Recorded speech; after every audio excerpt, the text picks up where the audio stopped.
حضرت صاحب آپ کی طرف آؤں گی. جس طرح سے ہم دیکھ رہے ہیں مذاکرات کی بات چل رہی ہے اور جبکہ بانی پی ٹی آئی پر جو ہے نئے مقدمات کی بھی باز گشت ہے, ایسے میں مذاکرات کی جو خواہش کی جا رہی ہے, لگتا ہے آپ کو کہ یہ ماحول ہے اس ٹائم؟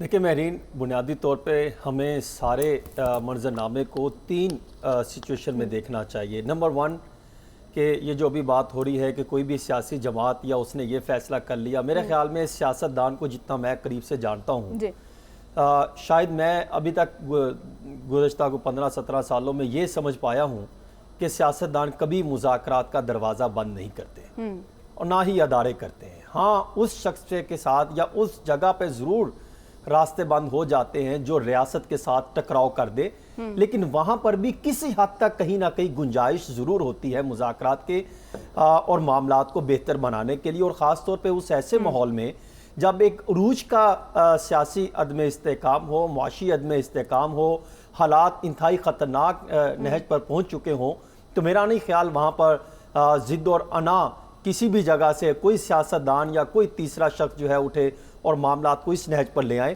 کہیں نہ کہیں معاملات کوئی نہ کوئی درمیانی راستہ نکل آتا ہے, ورنہ حالات تو بہت خراب ہونے کی سچویشن پر چلے جاتے ہیں. دوسرا جو ابھی عدیل ورائے صاحب نے بھی بتایا کہ جسٹس عطاف بندیال صاحب نے بھی یہ بات کہی تھی کہ آپ دونوں بیٹھے اور مذاکرات کریں, اور کل بھی یہ بات ہوئی مذاکرات کے ٹیبل پہ ڈائیلاگ کی. میں تو پریشان ہوں کہ عدالتوں کا کب سے کام ہو گیا کہ آپ 2 بندوں کو فریقین کو کہیں کہ آپ بیٹھے اور مذاکرات کریں. یہ ان کا کام تو نہیں بنتا جتنا میں سمجھ سکا ہوں. میں بھی کوئی لاء کالج کے طلبہ اور اساتذہ کے ساتھ کسی حد تک بیٹھتا رہا, میں نے بھی کسی حد تک ان کی کلاسیں لی ہیں. میں ابھی بھی طالب علم کی حیثیت سے یہ سوال اٹھاتا ہوں کہ کیا عدالتوں کا کام یہ نہیں کہ وہ آنکھوں پر پٹی باندھ کر میرٹ اور قانون اور آئین کے مطابق فیصلے کریں؟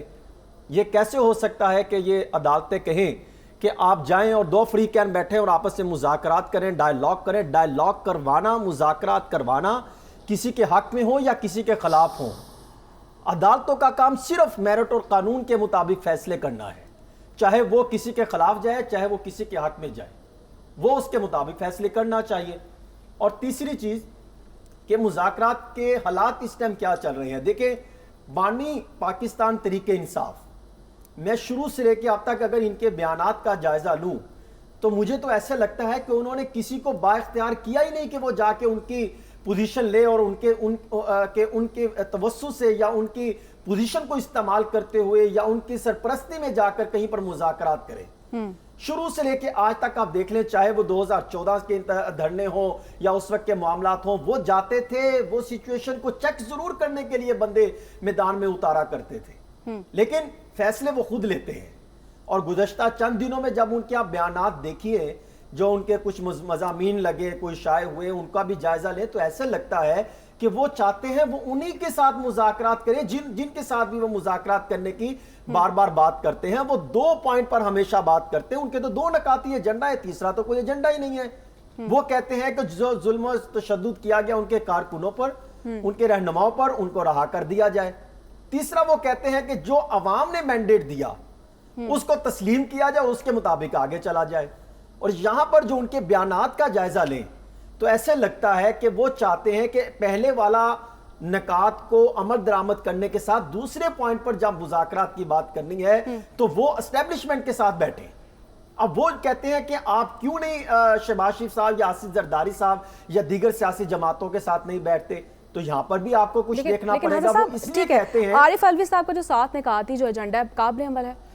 دیکھیں میں اسی کی طرف آ رہا ہوں. اب وہ کہتے ہیں کہ ان کے ساتھ کیوں مذاکرات نہیں کرنے. وہ اس لیے وہ بات کہتے ہیں کہ مذاکرات نہیں کرنے کیونکہ یہ تو فارم 47 کی پیداوار ہے. وہ کہتے ہیں کہ ان سے جو ہے اقتدار میں آئے, وہ اس لیے تو کہتے ہیں عوامی مینڈیٹ پر یہ نہیں آئے, ہم ان کے ساتھ کیسے مذاکرات کریں.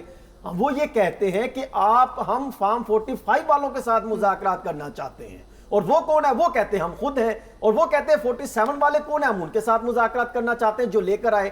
وہ تو ان کی طرف نشاندہی کرتے ہیں. رہی بات عارف علوی صاحب کی, تو میں یہ سمجھتا ہوں عارف علوی صاحب 7 نکاتی ایجنڈے لے آئیں یا 10 نکاتی لے آئیں یا 1 نکاتی ایجنڈا لے آئیں, ان کی پوزیشن گراؤنڈ پر کہیں دکھائی نہیں دیتی. بیانات دیں, اعلانات کریں, پریس کانفرنس کریں, رہنماؤں سے ملیں. جب وہ بطور صدر تھے, جب ان کو بیچ میں جو ہے وہ مداخلت کر کے معاملات کو بہتر بنانا چاہیے تھا, اس وقت تو میدان میں نہیں آئے. اس وقت تو معاملات خاموش کر کے بیٹھے رہے. اس ٹائم تو ان کو یہ خیال تھا کہ میں صدارت سے ہٹا دیا جاؤں گا, شاید میرے خلاف کوئی محاذ کھڑا ہو جائے گا. اس ٹائم ان کو یہ معاملات کو بہتر بنانے کے لیے, سیاسی استحکام لانے کے لیے اس ٹائم ان کا یہ کردار ہونا چاہیے تھا. لیکن آج وہ کیوں نکلے ہیں؟ آج وہ اس لیے میدان میں نکلے ہیں کہ ان کو کوئی صدارتی پوزیشن, ان کو کوئی پارٹی پوزیشن مل جائے, دوبارہ سے پارٹی میں ایکٹیو ہو جائیں. حالات سب کو پتا ہے کہ یہ اب کیوں پی ٹی آئی کے افراد جو نعرے لگا رہے ہیں اور جو بار بار کہیں نہ کہیں ہمدردی ظاہر کرتے ہیں, کہیں دوسرے دروازے سے ملتے ہیں, چاہے وہ جس طرح بھی بات ہو رہی تھی پرویز یہ علی امین گنڈا پور صاحب کی, میں آپ کو یقیناً یہ بات کہہ سکتا ہوں ابھی تک کی معلومات کے مطابق وہ دونوں جگہوں سے معاملات چلا رہے ہیں. وہ نہیں چاہیں گے کہ وہ ان کی وزارت اعلیٰ خطرے میں اور میدان میں نکلیں اور حالات خراب کریں, کیونکہ ان کو بھی اندازہ ہے کہ اگر حالات خراب ہو گئے تو سچویشن خراب ہوگی. اور تیسری چیز جو بہت ہی اہم ہے, جس کی طرف ہمیں معاملات کی نشاندہی کرنی چاہیے, وہ یہ ہے کہ نیب قانون میں جو ترامیم کی گئی 27 ترامیم, کیا وہ بہت آسان تھی؟ اس سے فائدہ کس کو پہنچا؟ کیا اس سے بانی پی ٹی آئی کو بھی فائدہ پہنچ سکتا تھا یا نہیں؟ وہ کیوں عدالت میں گئے اور معاملات ہے کیا؟ دیکھیں کرپشن کے کیس جن کے خلاف ہوئے انہوں نے ترامیم کی.